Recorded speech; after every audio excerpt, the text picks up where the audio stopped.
and the future of warfare, I think it's important to look back to enable us to look forward.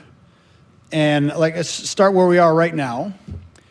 And what's happened in the Ukraine-Russia war has massively accelerated warfare in a way that I think it's the greatest advancement, or it's the greatest swing in the pendulum, really since Genghis Khan put stirrups on horses. Now, if you go back that far, I think that was 1218 or so, he set off. Literally the Mongol Empire, when he was done, went from the Pacific to Hungary. And he mauled and terrorized his way through millions of people and millions of square miles of terrain.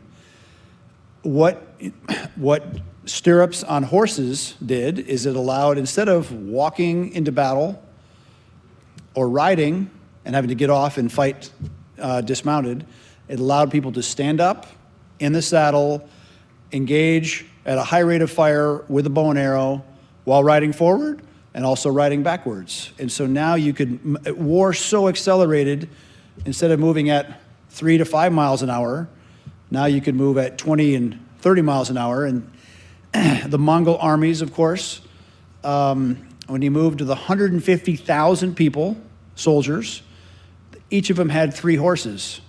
So you could ride hard, switch them out, ride hard again. And so he was moving 100 plus miles a day, and he just outmaneuvered and wrecked his way through societies. That's what's happened now.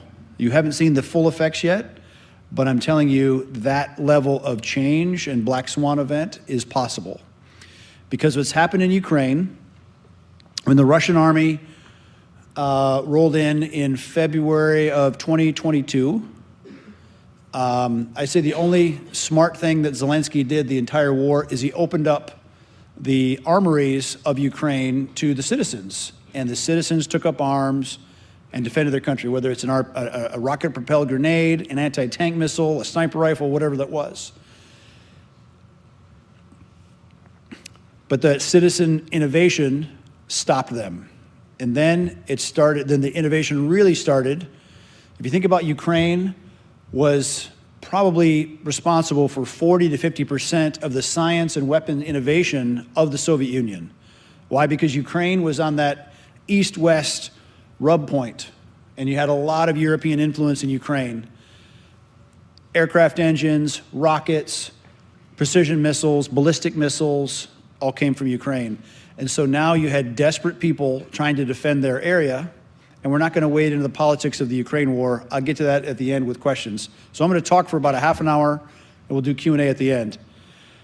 But these smart, innovative people said, we got to fight all these Russian tanks and stop this massive onslaught.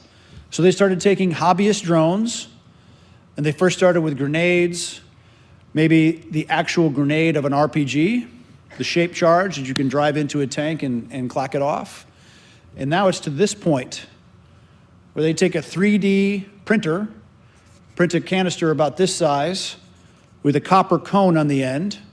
Why the copper cone? Because when you clack off the explosive wave goes through, it turns that copper cone into a copper slug going about 8,000 feet per second, and it goes right through that tank armor, even into the back. It's called the bustle of a T-72. So that little FPV drone, little racing drone, wearing the goggles, we can boost the range out to 15 kilometers so that each one of you in this room can carry 6 of them on your back. So imagine the democratization of precision strike that enables.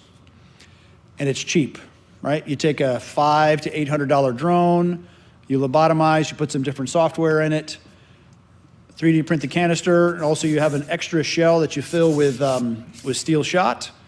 And now you have a very potent anti-tank, anti-personnel weapon, which cost you all up probably $3,000 versus $150,000 for a Javelin missile from Raytheon with a $200,000 launcher. So that's the kind of pendulum swing you're seeing. And that's before you even apply AI. The thing that the Russians are very good at is electronic warfare. A lot of American stuff, Javelin missile, HIMARS, Copperhead missiles, which is a guided artillery shell, it works for a week or two, and the Russians figure out how to jam the navigation or the command link, and the stuff goes blind. And so the most leading edge innovation at the bleeding edge of battle is really on the Ukraine front right now. And it's literally the people operating out of their garages, figuring out how to survive and innovate, as compared to the hyper-bloated Pentagon, which has not really delivered a lot of innovation and certainly good value of late. And so even into that Russian brick wall of electronic warfare, they've developed another thing called you've heard maybe of a tow missile. It's an old American missile from the 80s, tube-launched, optically tracked, wire-guided. It's a little fiber optic that pays out of the back of it as the missile's on its way. Now you can put that little canister of fiber optic on the drone and fly it in a zero radio, zero communication environment out to 10 kilometers. Literally, if you had an open window, you could fly it deep inside this building to hunt. And so that's the kind of change in warfare that's accelerated and democratized precision strike. What you saw in Syria just a few weeks ago, that was not some spontaneous jihadi uprising. That was actually organized and sponsored by Turkish intelligence and Turkish special operations, equipped with small, simple drones, and they smashed their way through a significant Soviet-era supplied, Russian-supplied military of the Syrian Arab Army, and they conquered it. So you're going to see that kind of change. Now, even worse, if you apply, and the AI is being applied already on the edge, meaning you can put the processing of imagery, teach the device to think, and that's also been done. And I've had teams operating in Ukraine, learning, trying to extract the right lessons learned for this on the ground and maritime side. If you saw the jet skis that had significant damage in the Western Black Sea, imagine taking a jet ski, putting a nav system on it with a payload, and you send 3 against a Russian vessel. One of them's going to get through.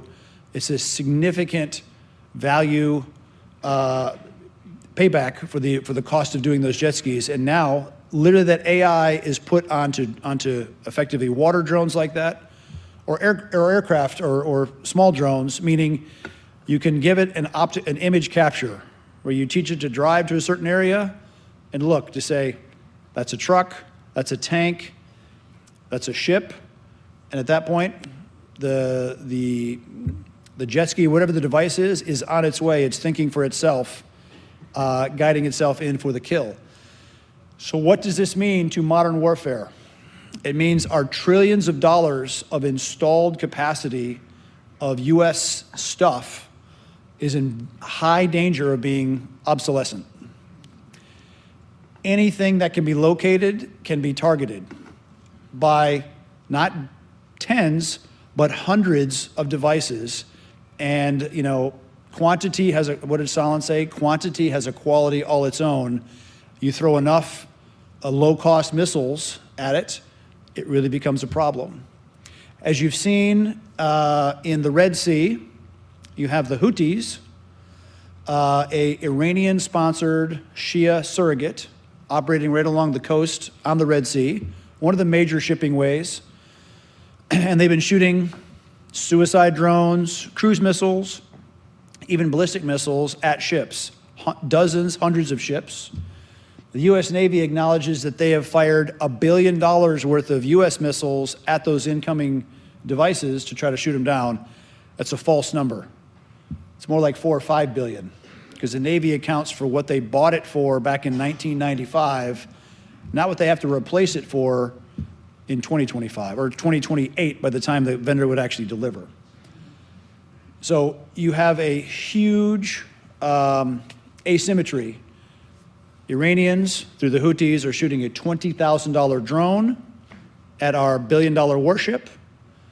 And the Navy's shooting that $20,000 drone down with not one, but two $1 million standard missiles.